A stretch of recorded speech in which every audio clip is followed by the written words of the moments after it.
जय श्री राम दोस्तों। तो हमारो एक कानून में बारे में कहना था ना आज। तो दोस्तों आप सोशल मीडिया मते और न्यूज़ मते देखियो तो भले ही जो यूजीसी कानून है मोदी सरकार लेना ही है।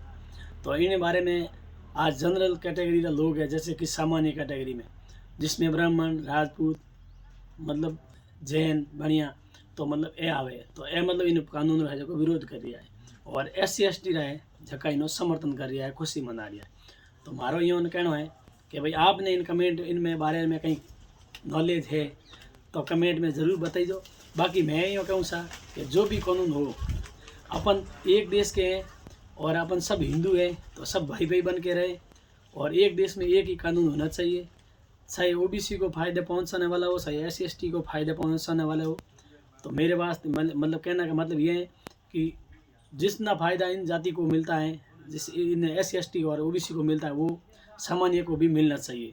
बाकी सब आप कमेंट में बता दीजिए, ठीक है। बाकी मैं इन्हें पक्षपात में नहीं हूँ, यूँ नहीं हूँ कि मतलब सही जनरल हो वो भी हमारे भाई हैं, SC ST भी भाई है, OBC वाले भी हमारे भाई है, सब भाई भाई हैं और हम सब हिंदू हैं और भारतीय है। तो एक देश एक कानून होना चाहिए। लोग कहते हैं कि भेदभाव मिटाओ, अब सरकार खुद कानून धर्म के आधार पर लाएगी तो फिर भेदभाव कैसे मिटेगा आप बताओ। ऐसे भेदभाव मिटने वाला नहीं है, क्योंकि एक पक्ष को आप पूरे दरकिनार करके दूसरे पक्ष को आप उसको सहायता दे रहे हो, तो ये मतलब इससे भेदभाव मिटना मुश्किल है। तो बाकी आप कमेंट में ज़रूर बताइए। बाकी मैं इन ऐसा हूँ, मैं नहीं समझूँ कि ये मतलब आज देश में आ भेदभाव री प्रथा मिटना लिए।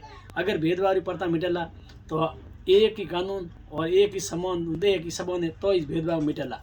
बाकी अब आप देखो, आप भले आरक्षण में मतलब वैसे भी सामान्य को निचले स्तर पर रखा गया है और SC ST को आगे रखा गया आरक्षण के लिए, ठीक है ना। और हमें यह कानून लाओ, हम इन्हों मतलब मान लियो कानून सही है, लेकिन ये इस कानून का चाहे OBC वाला हो, चाहे SC ST वाले हो, चाहे दुरुपयोग करता है ना, तो ये बहुत ही खतरनाक साबित होता है। और मैं ऐसा कोई नहीं बोल सकता कि सारे जनरल के जो जनरल में है वही मतलब युवा बीजा वगैरह है जो वो खराब है और वही गाली देता है, ऐसा कुछ नहीं होता है।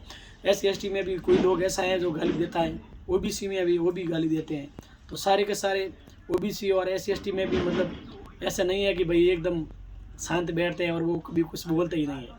अब वो तो बोलते हैं और जनरल वाले बोलेंगे तो उनको ऊपर केस लगा दिया जाएगा, और OBC और SC ST वाला लगेगा तो उसके ऊपर भाषा पर कोई कानून केस में ऐसा नहीं दिया गया है। तो मेरे हिसाब से सबको समान की नज़र से देखें और समान की नज़र से कानून बनना चाहिए, और हम सब एक हैं। इस तरह से कानून आएगा तो लोगों में और मतलब दूरी होगी, बाकी नज़दीकी नहीं आएगी, ठीक है। बाकी आप कमेंट में लिख दीजिए, हमारा कोई बात आपने बुरी लगी हो तो माफ़ करना।